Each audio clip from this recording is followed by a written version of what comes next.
आ हुण आखिरी पानी है जी। मेरे अबू जान चुक के लैके जा रहे हैं। वेखो आ खाले से पानी आ ते जे डिग पे दिशा भूमि हो जाना। हुण आपां दादरी देन जा रहे हैं ते ना। तो चलिए शुरू करते हैं। जी अस्सलाम वालेकुम guys, welcome to back to a brand new vlog.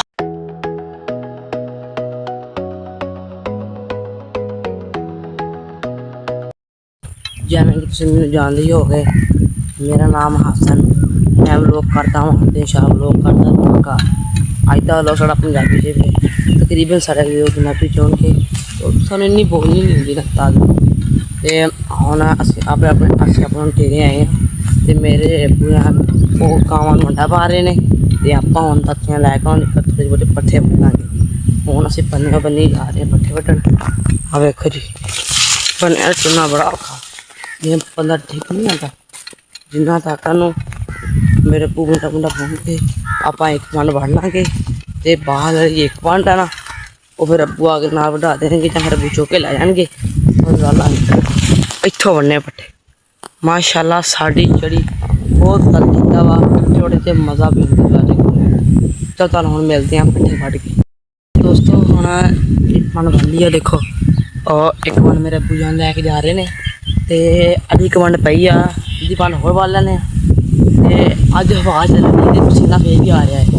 मेरा पंड वड़ के इस पहले कि दे दो आप अज का लोग इंशाअल्लाह अल्लाह के कम लम्बा करांगे। टेंशन नहीं लैनी, अल्लाह के कम अपने 32 सबसक्राइबर हो गए ने। आप शूट किया सी उन्होंने 1200 आया। अल्लाह आपको इंशाअल्लाह तरक्की देगा। अल्लाह ने कमना आप हम मिलते दोस्तों। असी पट्ठे पूरे वाले आ वेखो जी, वो एक थोड़ी सी और ढेरी मेरे अब्बू यार वड्ढन डे ने ते हुण असीं अपने पट्ठे वड्ढ के कोई चुका के पिंड दे जाने। डेरे जाके जो कम करना करें, फिर तेन अपने गाँव लैके जाने, मतलब अपने पिंड उत्थे खलो करांगे। जे मेरे दोस्त होए घर ते आपां फिर छोला भी लावांगे व्लॉग च।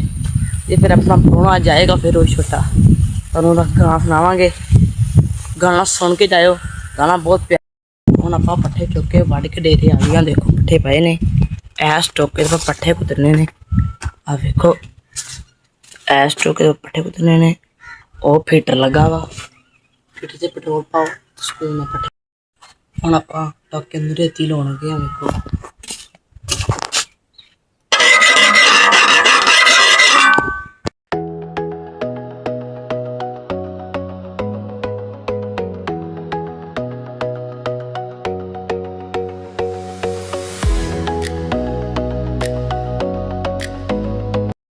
हुण असीं डे दा काम कर कुर के अपने पिंड आ गए हैं।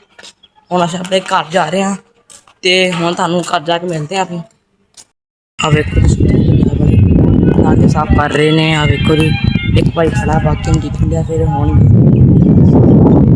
आपां अपने घर जा रहे हैं। खुद दुकान खुल गई है। हुण आपां अपने व्लॉग नूं करते हैं और मिलते हैं नए व्लॉग के साथ। Bye bye.